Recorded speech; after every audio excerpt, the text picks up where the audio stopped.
Great. Shall we kick off, Guy? Let's do it. Hi, everyone. My name is Min Teo, and I'm the managing partner of Ethereal Ventures, which is a global early stage crypto investment firm.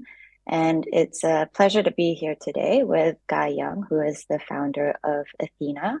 And we've had the pleasure of getting to know Guy over the last year and, have been admirers of his work since day one. So it's a great privilege to be here today to walk through his vision for Athena, how it's been so far, and what his plans are for the future. But maybe just kicking off, Guy, I think you have a fascinating background. Like many of us, you have sort of done your time in TradFi and come full circle to DeFi. So maybe for the audience's benefit, it'll be great to hear a bit about your background, your journey in crypto, and how you came about to founding Athena. Yeah, sure thing. And thanks for having me, Min.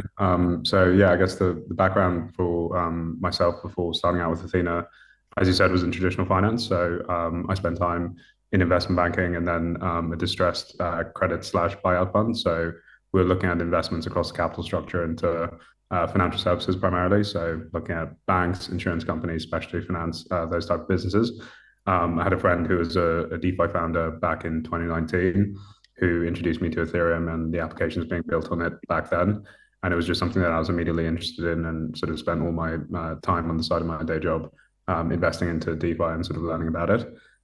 Was doing that sort of all the way through until Luna collapsed midway through 2022. And Arthur Hayes actually came out with his original thought piece around how he thought about this product and outlined his vision for why he thought a synthetic dollar was an important sort of asset that we needed to bring to life within crypto. And yeah, the basic backstory was I read his piece, was quite inspired by the idea and the vision, and then just quit my job to start doing what we're doing at Athena.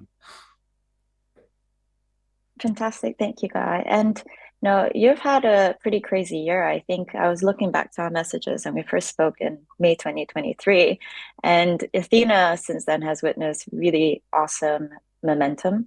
In the last year, you've managed to get key exchanges on board. You've launched a protocol. You guys have also launched a token. Could you please walk us through the original vision and also long-term goals for Athena?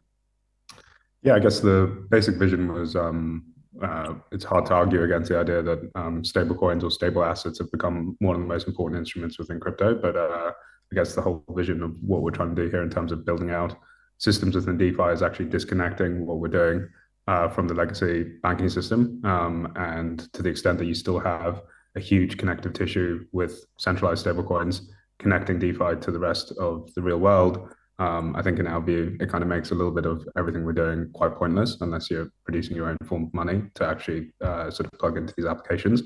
So the original vision was, can we create something where we sort of view money as like the holy grail of what every crypto application sort of aspires to be, and then also recognizing that despite our efforts to make different types of money within crypto, the dollar is still like the predominant use of money within our own system. And so we just saw a huge opportunity to produce our own form of a crypto native dollar.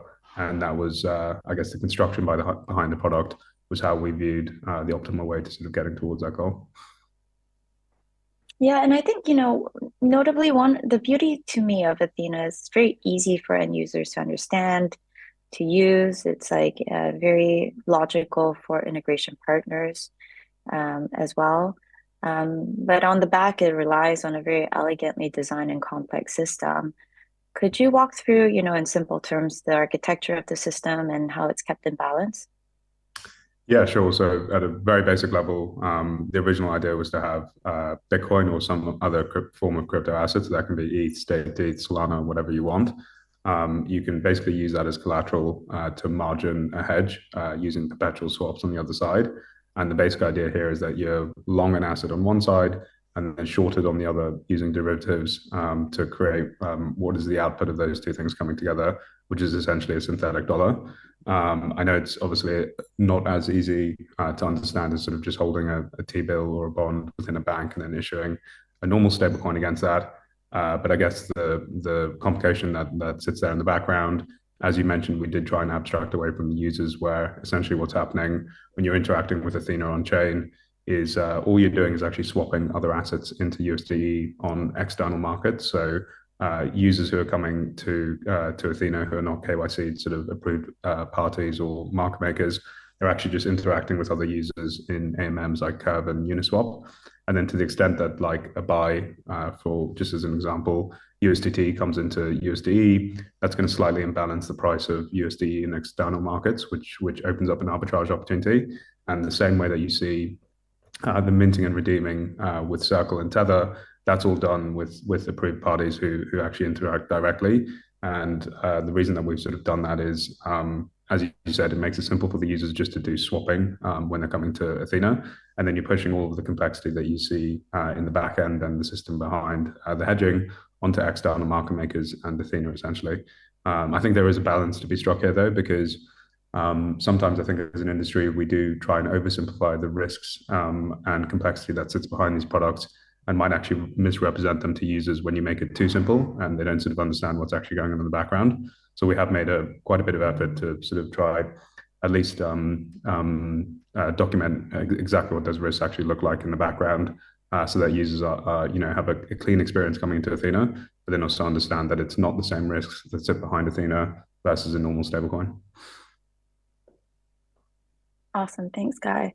And I think, for traditional money, like typically these are minted and, maintained by governments, and any sort of fees from that, like, money supply, that all goes into government coffers. Like, how does sort of like the synthetic dollar translate into monetization opportunities for Athena protocol? And, what's the general business model there? Yeah, so at a very basic level, you have sort of two sources of return. So in a normal stablecoin, you've got Tether holding T-bills in the real world, and that's obviously producing anywhere between 5 to 5.5%. Then I'm passing through any of that to the users and sort of capturing that to themselves.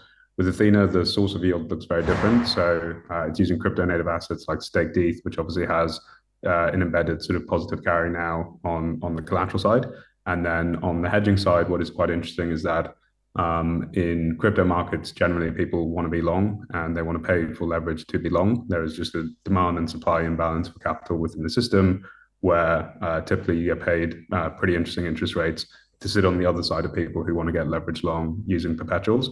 And so with Athena, you're essentially sort of tokenizing the only real two forms of scalable real yield within the whole of crypto that can sort of scale into the billions, which are selling block space on Ethereum in staked ETH, and then the basis that exists within the futures market. And what Athena is doing is putting that together in a single token, which you can sort of stake USDe to capture through a second token called SUSDe. So if any of the listeners have used DAI or SDAI, it's a very similar construction in the way that we've separated the token between what we sort of view as the unit of account and the money, which is USDe, and then more of a savings tool, which is the SUSD token, which sort of captures that yield. Got it. And, speaking of on Maker and DAI, which is an over-collateralized sort of decentralized stablecoin construct, one of the key differences with Athena is rely on, exchanges and also some centralized venues and custodians. Getting these key exchanges on board mustn't have been easy. It'll be really interesting to hear about some of the arrangements you have with these exchanges. Are they exclusive? Like, what's sort of their incentive for working with Athena? And are you, sort of looking to potentially like decentralize like some of these partners and venues for Athena over time? Yeah, for sure. So on the exchange question itself, I think at a very basic level, incentives kind of rule every decision that I think people make in most circumstances, but then particularly within crypto as well. So you can really think about like exchanges as the key distribution channel for all forms of stablecoins. So every good success story of a stablecoin issuer has always been issuer attached to distribution with exchanges. So whether that's USDC with Coinbase or USDT with Bitfinex, and then later some of the other exchanges, the key piece to sort of like highlight here is that the economic balance between those two parties isn't like always perfectly in line, where really like an exchange that doesn't own a significant amount of Tether is doing them a great service in terms of distributing that product. And so really the idea that we had here is that the fabric of the product with Athena actually sort of has distribution with exchanges in mind, where we clearly create fees by doing the hedging activity on these venues. And right now, Athena is now the largest client for pretty much every single offshore exchange in the space in terms of the flows and size that we sort of have exposure to them. And that's obviously just interesting to them as just a fee opportunity. The second one is the economic return that you can sort of generate through Athena's construction. Often through the cycle is higher. This obviously changes through time, but the yield that you can sort of generate through SUSD has typically been above what you see with treasuries. And so there is more of a scope to actually share some of that return with your distribution partners who can sort of help push the product. And so at a very basic level, I think the reason that they got behind it was that they could see a very clear line of sight of how Athena's growth sort of benefited the exchanges, not only through like a fee opportunity, but then actually like the second order implications that we have on the derivative markets, where if Athena grows and we're sort of bringing the cost of capital for centralized exchanges down by pushing down the funding rates, we just create a much healthier and larger derivative market that more participants can come into. So there was no sort of secret source outside of I think they could see a very clear line of sight into how they would make money, and the growth of Athena was sort of like symbiotic and helpful to their own growth. Yeah, certainly. And I think, many years in crypto, you always think that all avenues are explored, and we're constantly surprised by people's ability to sort of innovate and sort of mix different forms of trading flows together to create something novel, which is the beauty of like the composability of DeFi. And do you plan on bringing, more elements of Athena on chain over time? How do you Yeah, think it'll 100%. evolve? That's 100% the vision. So we put out like a bit of a roadmap a couple of weeks ago, which sort of outlined how we actually saw that evolving through time, where you can sort of think about Athena now as being a product or an app that's produced what we think is one of the more powerful products within crypto, which is just a dollar with a superior return. It sounds like a pretty simple product, but it's actually kind of the only product that I think appeals to everyone in the world, because everyone wants a dollar and they hold dollars and try to get a yield in their account. And so the idea behind sort of where Athena evolves to now, and this sort of incorporates our thinking around how it comes more on chain, is actually thinking about starting with the product, starting with the users, and starting with the size.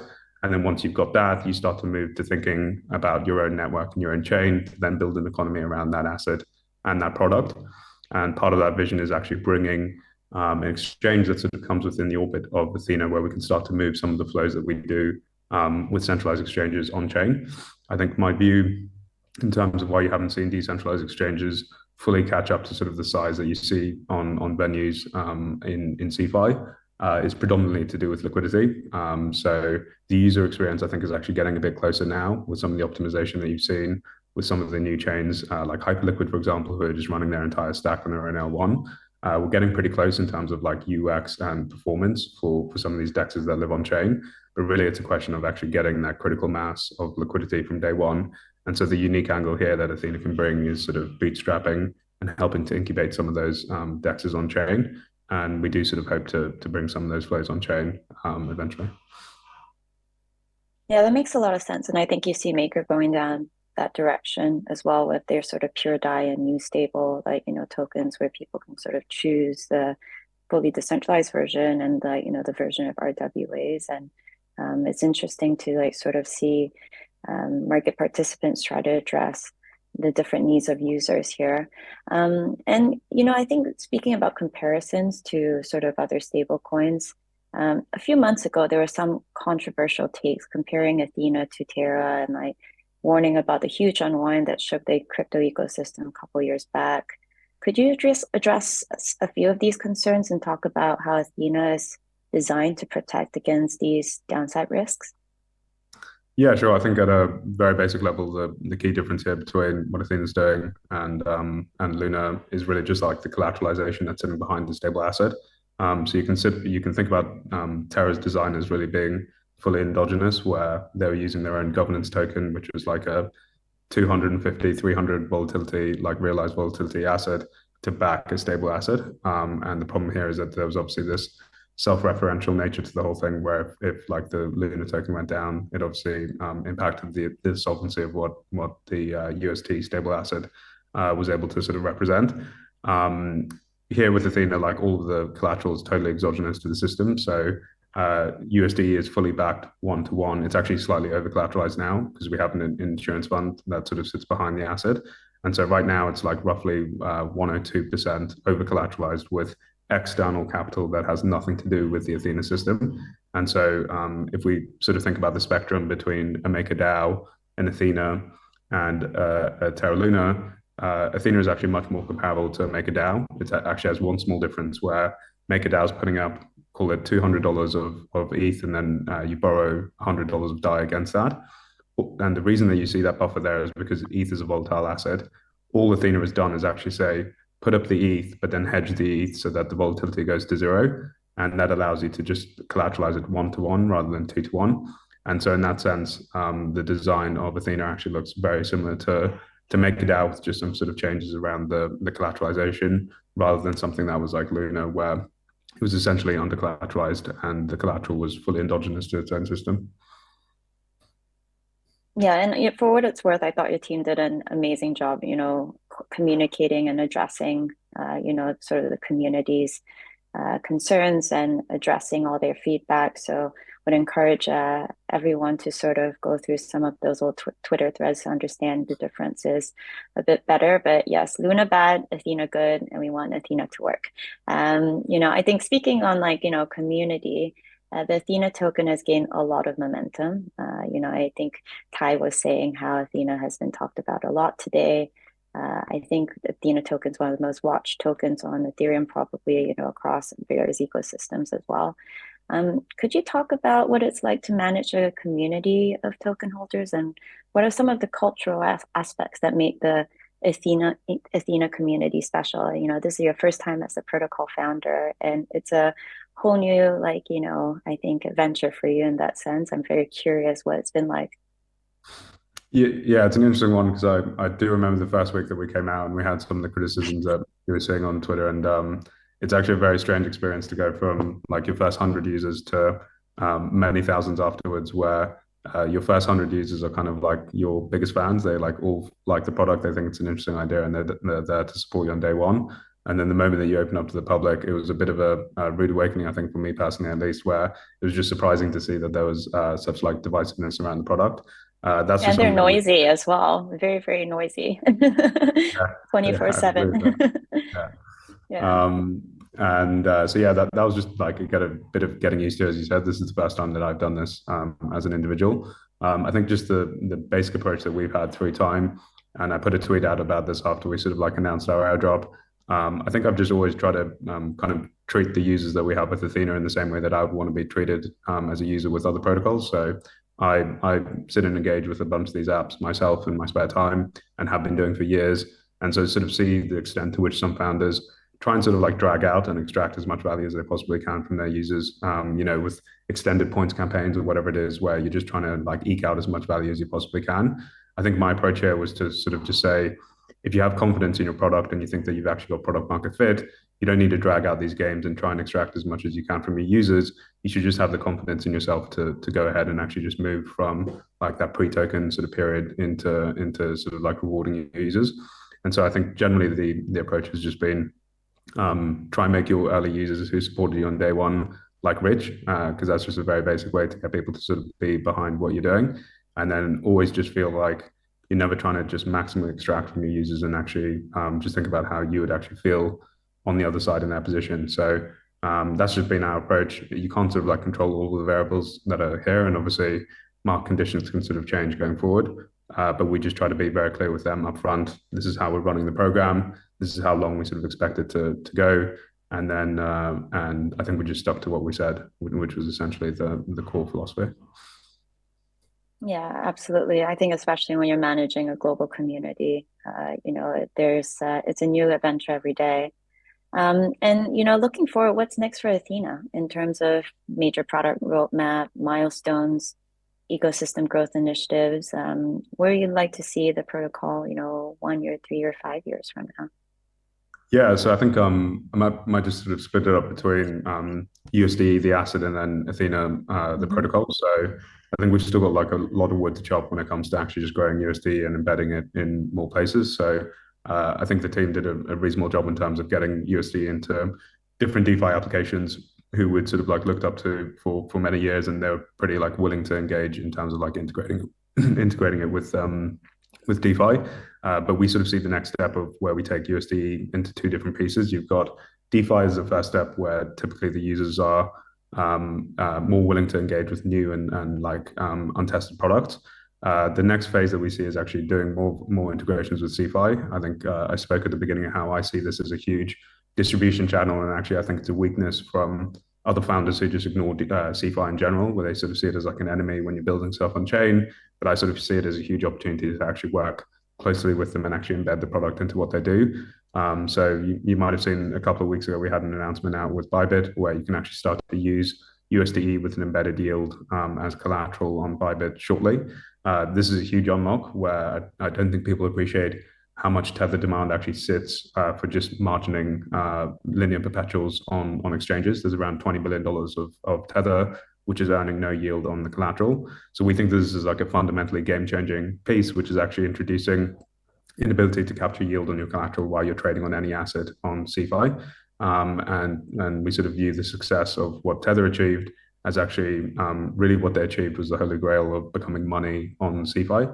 And that's sort of like the next step of where we see the growth for USDe. And then the third piece around USDe itself is just thinking about this asset in the context of like allocators who sit outside of crypto and in TradFi.